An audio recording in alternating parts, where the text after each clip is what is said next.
Assalamualaikum warahmatullahi wabarakatuh. Perkenalkan, nama saya Kania Febrinia Mulyani, semester 3 non-reguler dengan NPM 74/2012-1177 dengan dosen Profesor Hajah Heni Nuraini SHMH dan asisten dosen Dr. Muhammad Rendi Aridayandi SHMH.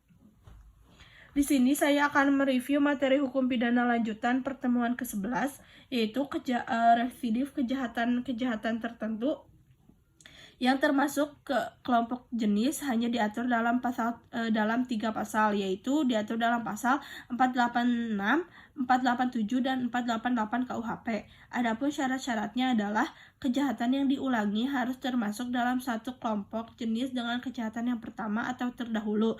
Kelompok jenis kejahatan termaksud adalah kelompok jenis kejahatan pasal 486 KUHP mengenai kejahatan terhadap harta benda dan pemalsuan. Misalnya pemalsuan mata uang dalam 244-348, pemalsuan surat 263, 264, pencurian 262-265, penggelapan penipuan kejahatan jabatan 415, 417, 425, penadahan 480, 481. Kelompok jenis kejahatan pasal 487 KUHP mengenai kejahatan terhadap orang, misalnya penyerangan atau makar terhadap kepala negara, pembunuhan atau penganiayaan dan lain-lain. Kelompok jenis kejahatan dalam pasal 488 KUHP mengenai kejahatan penghinaan dan berhubungan dengan penerbitan atau percetakan, misalnya penghinaan terhadap presiden atau penghinaan terhadap kepala negara. Berdasarkan contoh-contoh di atas, maka kejahatan-kejahatan yang diatur dalam pasal 486, 487, dan 488 KUHP itu hanya kejahatan-kejahatan tertentu. Dengan demikian, maka syarat sistem KUHP tidak semua kejahatan berat dapat dijadikan sebagai alasan residif atau pengulangan untuk alasan pemberatan pidana. Antara kejahatan yang kemudian atau yang diulangi dengan kejahatan yang terdahulu atau sebelumnya, harus ada keputusan hakim yang berupa pemindahan tetap dan putusan hakim itu tidak berupa penetapan. Pidana yang dijatuhkan oleh hakim terdahulu haruslah berupa pidana penjara. Ketika melakukan pengulangan tindak pidana, tenggang waktunya belum lewat 5 tahun, belum lewat tenggang waktu kadaluarsa kewenangan menjalankan pidana penjara yang terdahulu.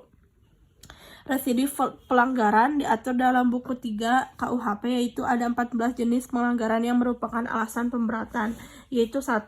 Pasal 489 kenakalan terhadap orang atau barang, 492 mabuk di muka umum, merintangi lalin atau mengganggu ketertiban dan keamanan orang lain, 495 memesan penangkap atau alat untuk membunuh binatang buas tanpa izin.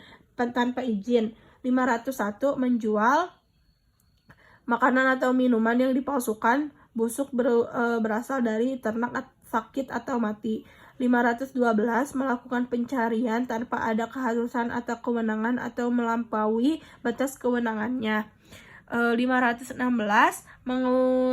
mengusahakan tempat bermalam tanpa suatu registrasi atau catatan tamu atau tidak menunjukkan registrasi kepada pejabat yang memintanya. 715 membeli dan sebagiannya barang anggota militer tanpa izin. 503 petugas agama yang melakukan suatu upacara perkawinan sebelum dinyatakan padanya bahwa pelangsuran di muka pejabat catatan sipil telah dilakukan. Pasal 536 dalam keadaan mabuk berada di jalan umum. Pasal 540 mempekerjakan hewan melebihi kekuatan atau menyakitinya. Pasal 544 mengadakan sambung ayam atau jangkrik di jalan umum tanpa izin. Pasal 545 melakukan pencarian sebagai tukang ramal. Pasal 549, membiarkan ternaknya berjalan di kebun atau tanah yang terlarang. Pemberatan untuk pelanggaran itu ada 2, tindak pidana denda ditingkatkan menjadi pidana kurungan, pidana denda atau kurungan dilipatkan menjadi 2.